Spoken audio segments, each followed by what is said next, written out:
Подвеска здесь, конечно, прикольная вообще. Машина едет мягко.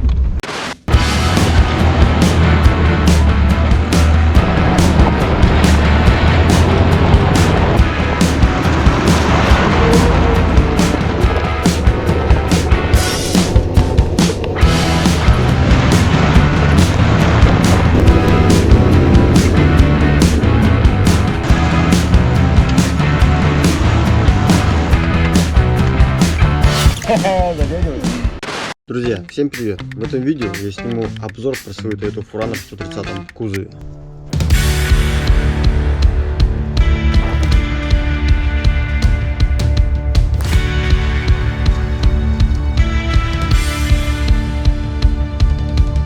В этом видео я скорее поделюсь с вами отзывом владения этим старичком 1 год. Старая Toyota Forerunner, тот же Hilux Surf, машина 92 года, ей почти 30 лет. В прошлом году я купил его за 186 тысяч рублей. Почему именно его, спросите вы? Да потому что в 2015 году меня прокатили на таком автомобиле, правда на Hilux, и я им загорелся.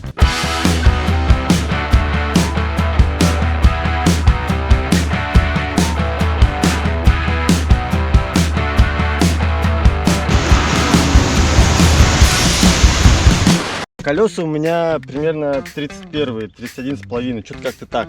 Вот, но они уже, естественно, уставшие. Кардиан оффроуд. Диски стальные с очень большим вылетом, что иногда на пользу. Можно привязать палки и попробовать выход из грязи.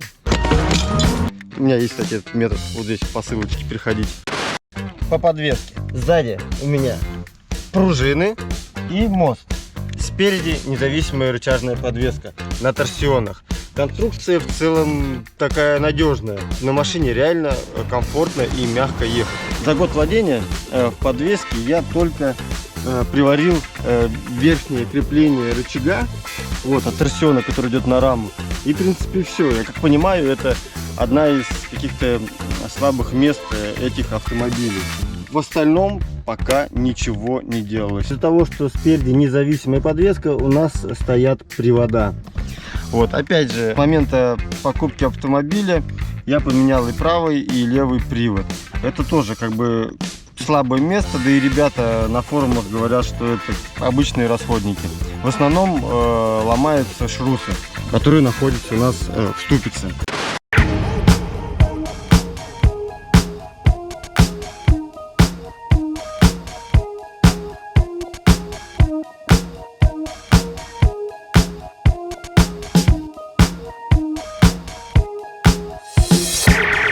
Рама у меня в хорошем состоянии. При покупке я на это обратил внимание. Ржавчины практически нету. Ну то есть для машины такого года она реально хорошо сохранилась. В районе редуктора рулевого управления, или как его называют, появилась небольшая трещина. Ну я, естественно, ее там подзасрал сварочкой и подкрасил белой краской. Пока полет нормальный. Больше с рамой проблем никаких нет. Мотор здесь V-образная шестерка, 3 литра. 3 FZE, 140 лошадиных сил. Конечно, хотелось бы V8, там кобыл 300. Но в целом этого мотора мне хватает, проблем вообще никаких не вижу. Мотор контрактный, ставил старый хозяин. Пробег примерно 110 тысяч километров. Проблем с этим мотором я вообще не видел. Ну, за исключением, что в некоторых местах проводка, она уже от старости просто ломается, естественно, контакт теряется. Вот был случай, когда у меня мотор троил и не работало 2 цилиндра, по-моему, 1 и 4. Вот. Но я все равно доехал до дома. Вот. Оказалось, что на форсунках, на фишках были обломлены провода. Из-за этого мотор не работал. Делал мотор, и он зажурчал. Бывает еще ДМРВ мозги делает, но он у меня уже был скрытый при покупке, поэтому я там что-то методом тыка на нас понастраивал, и в принципе пока все работает, но мне кажется, что должен работать немножко получше. Кстати, радиатор у меня стоит от УАЗика, я это тоже узнал где-то уже после полугода владения. Обращайте на редуктор газового оборудования, я зимой пытался установить газ, но что-то пошло не так, и вообще я с этой идеей больше не хочу связываться. Газ я буду полностью снимать, потому что при установке баллона, ну, блин, неудобно по бездорожью реально ездить, а в салон я не хочу его внедрять. Поэтому со временем это дело все лишнее уберется.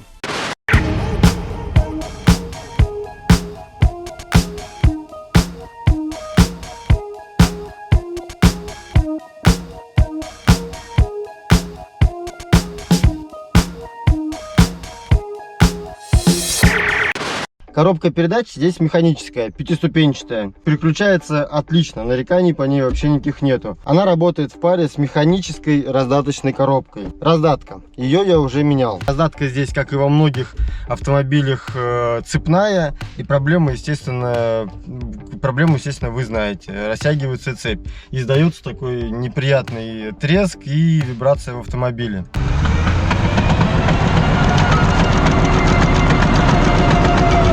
Это, наверное, была одна из самых глобальных замен в этом автомобиле. Плюс, если вы заметили, я сказал, что она механическая.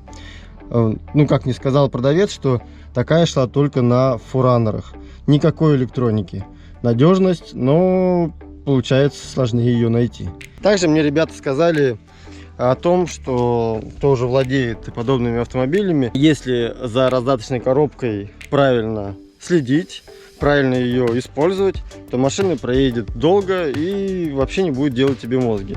Самое главное — это никого не дергать, потому что это очень сильно, в принципе, как и на всю трансмиссию, влияет. И не буксовать на пониженных передачах. Ну, я думаю, объяснять здесь тоже не надо, почему. Поэтому с установки новой раздатки мы немножко уже подходим ко всем этим элементам с умом и ездим немножко по-другому. Поэтому, кто собрался покупать подобный внедорожник, мотайте на ус.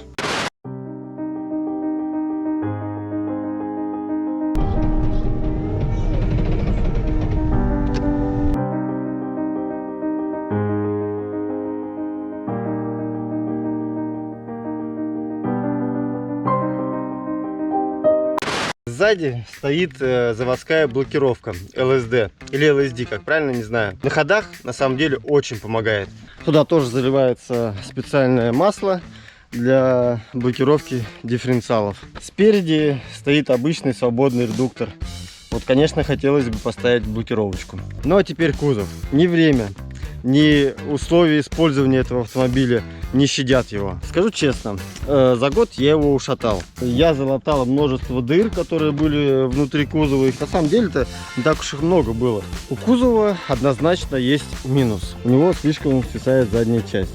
Смотрите, практически полметра. И на косогорах я постоянно цепляюсь этим местом. Да, ребят, на самом деле я очень сильно форанера ушатал после участия в чемпионате Нижегородской области по трофи-рейдам.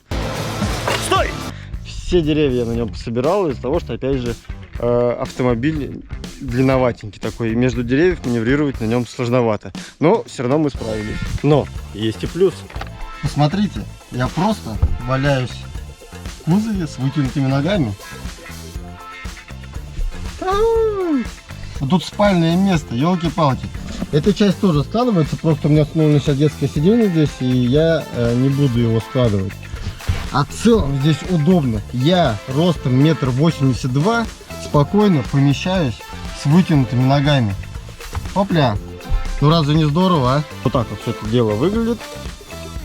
Здесь вот получается 2, а то и 3 спальных места. Все очень круто. Оп.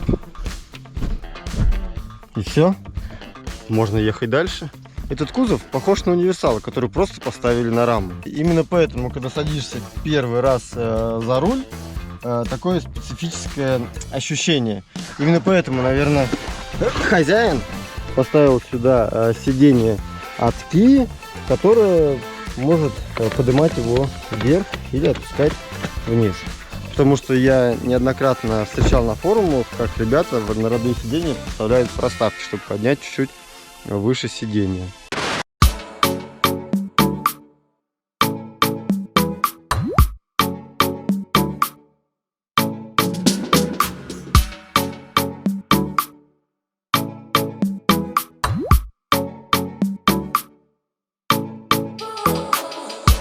Ребят, машина 92-го года. Здесь все электро. Электростеклоподъемник, электроприводы зеркалов, кнопочки, все на кнопочках. Здесь, понимаете, для тех времен это очень крутой автомобиль. Электролюк. Ребят, это такая штука прикольная. Блин, люк. Я считаю, что люк это прям классный девайс для внедорожника. И кто бы что ни говорил, а говорят в основном о том, что люк это ненужная вещь, и что он со временем начинает течь, те люди, у которого его нету. Ребят, 30 лет почти этому автомобилю, и он до сих пор не течет. Также еще прикольная фишка есть в этом автомобиле. Всем моим друзьям, кстати, она нравится, кто ее видел. Это как открывается задняя дверь. Оп. Электростеклоподъемник. И он до сих пор работает. Потом просто дергаете за ручку, и вот так вот выкладывается задние дверцы. Очень удобно и уже проверено в хозяйстве. Можно опять же сложить сиденье. Понимаете, какой габарит можно перевести в этом автомобиле. Это у меня для метода вытаскивания автомобиля. Вот здесь можно сидеть, здесь можно развернуть столик, не знаю, там привал какой-то, да, спокойно пообедать.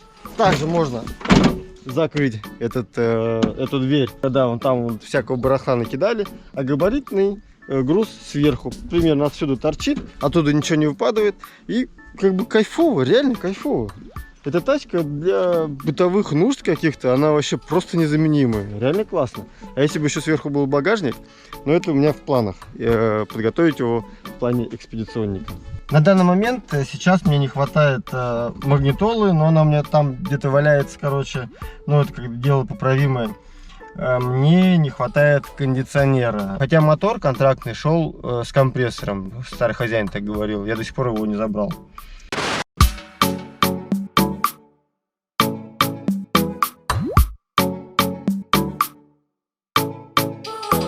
Жалею ли я в его покупке? Однозначно нет.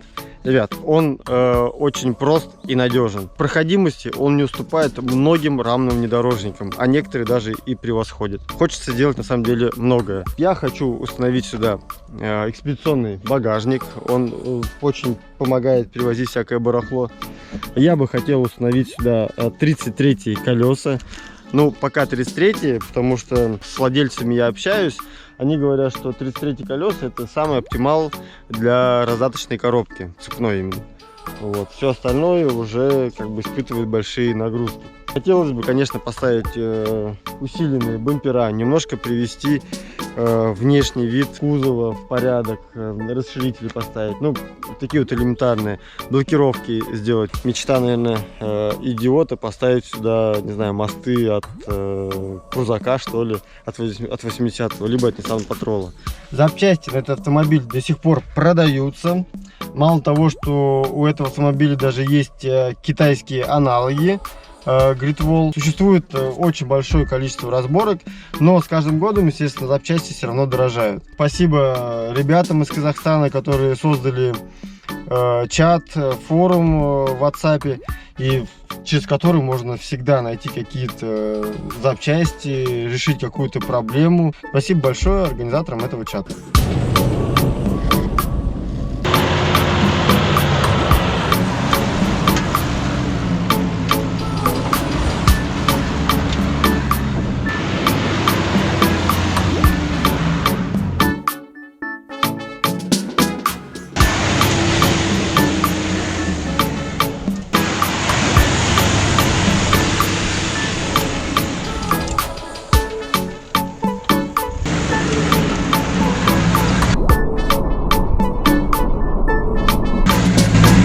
Подведем итог. Toyota 4Runner в 130 кузове 92 года. Машине 29 лет. В ней есть все, что необходимо человеку. Все для удобства.